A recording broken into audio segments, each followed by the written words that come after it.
The Scarlet Pimpernel by Baroness Orsay.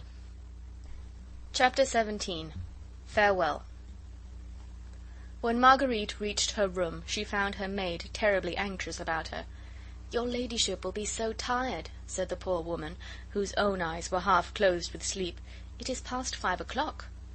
"Ah, yes, Louise, I dare say I shall be tired presently," said Marguerite kindly. "But you are very tired now, so go to bed at once. I'll get into bed alone. Now don't argue, Louise, but go to bed. Give me a wrap and leave me alone." Louise was only too glad to obey. She took off her mistress's gorgeous ball dress and wrapped her up in a soft, billowy gown. "Does your ladyship wish for anything else?" she asked, when that was done. "No, nothing more.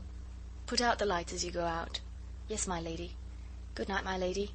"Good night, Louise." When the maid was gone, Marguerite drew aside the curtains and threw open the windows. The garden and the river beyond were flooded with rosy light. Far away to the east, the rays of the rising sun had changed the rose into vivid gold.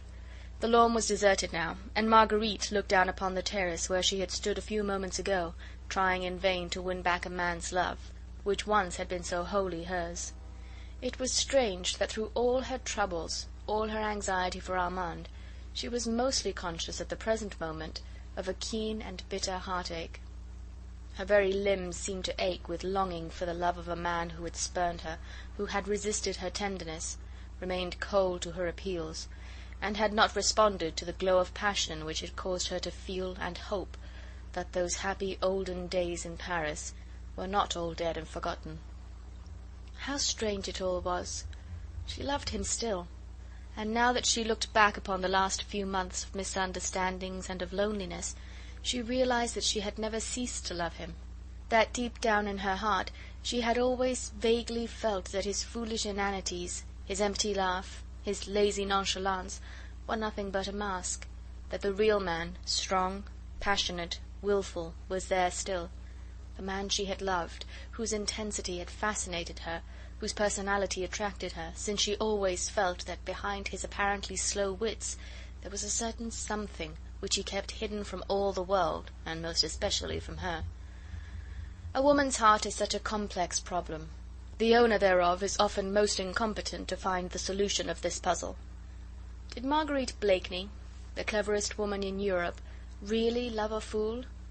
Was it love that she had felt for him a year ago when she married him?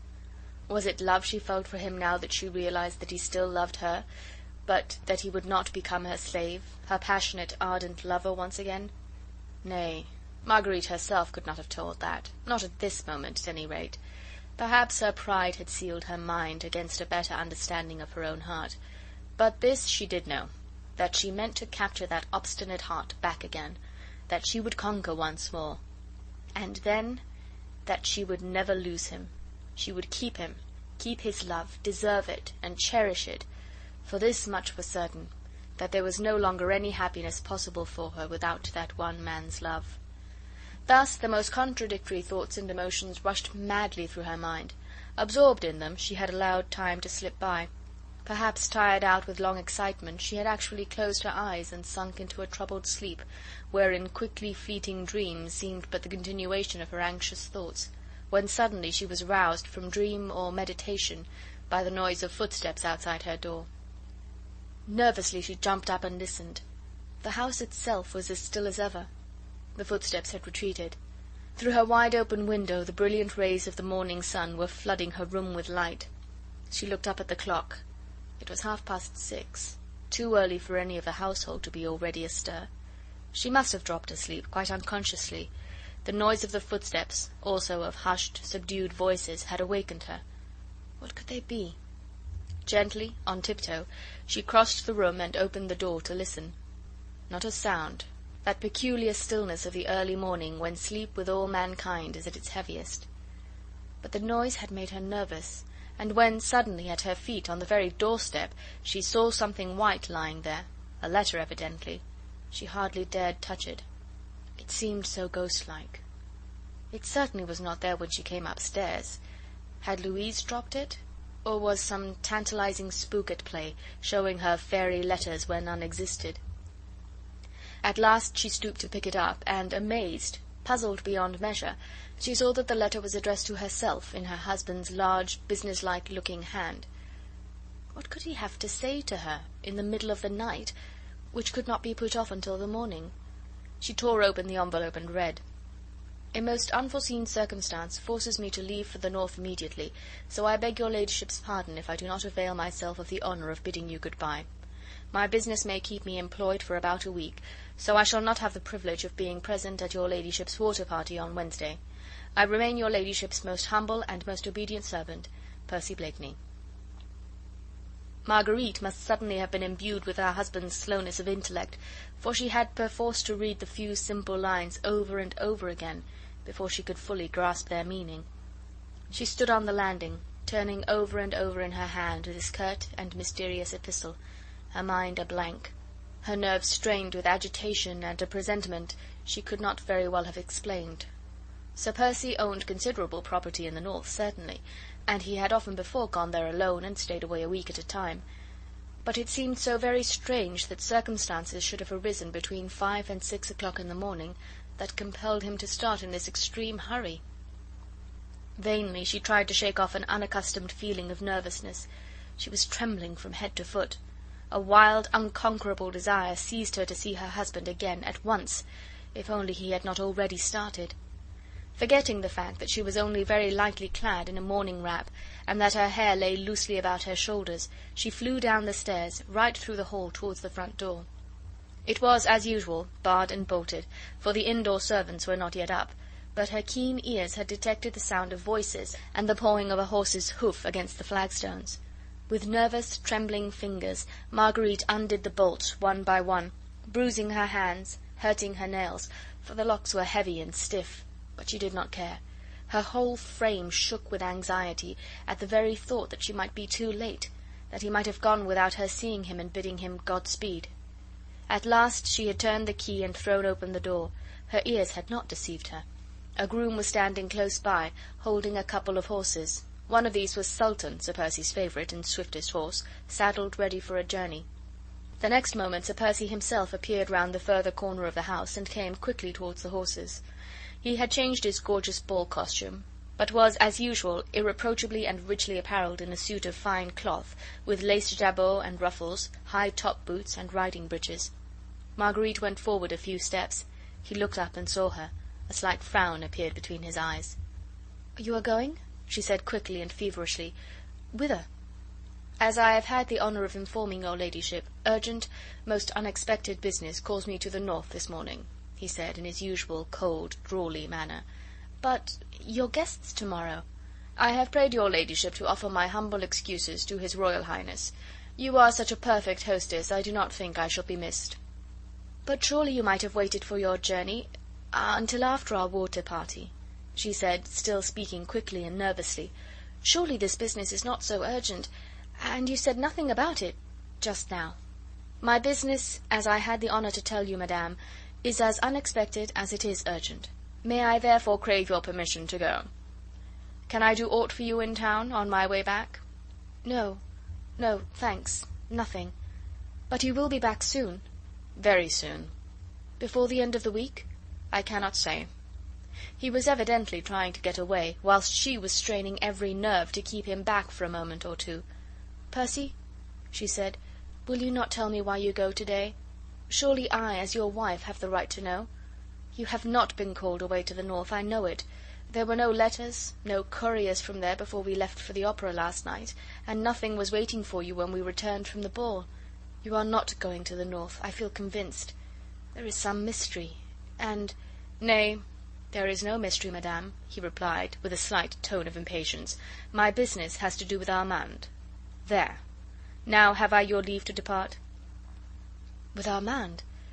But you will run no danger?" "Danger? I? Nay, madame, your solicitude does me honour. As you say, I have some influence. My intention is to exert it before it be too late." "Will you allow me to thank you at least?"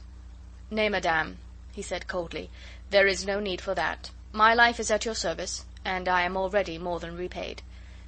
"And mine will be at yours, Sir Percy, if you will but accept it, in exchange for what you do for Armand," she said, as, impulsively, she stretched out both her hands to him. "There, I will not detain you. My thoughts go with you. Farewell."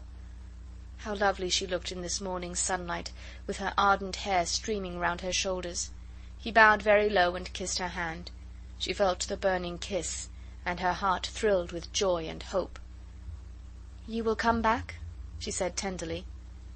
"Very soon," he replied, looking longingly into her blue eyes. "And you will remember?" she asked, as her eyes, in response to his look, gave him an infinity of promise. "I will always remember, madame, that you have honoured me by commanding my services." The words were cold and formal, but they did not chill her this time. Her woman's heart had read his beneath the impassive mask his pride still forced him to wear. He bowed to her again, then begged her leave to depart. She stood on one side whilst he jumped onto Sultan's back, then, as he galloped out of the gates, she waved him a final adieu. A bend in the road soon hid him from view. His confidential groom had some difficulty in keeping pace with him, for Sultan flew along in response to his master's excited mood. Marguerite, with a sigh that was almost a happy one, turned and went within. She went back to her room, for suddenly, like a tired child, she felt quite sleepy. Her heart seemed all at once to be in complete peace, and, though it still ached with undefined longing, a vague and delicious hope soothed it as with a balm. She felt no longer anxious about Armand. The man who had just ridden away, bent on helping her brother, inspired her with complete confidence in his strength and in his power. She marvelled at herself for having ever looked upon him as an inane fool. Of course, that was a mask worn to hide the bitter wound she had dealt to his faith and to his love. His passion would have overmastered him, and he would not let her see how much he still cared and how deeply he suffered. But now all would be well.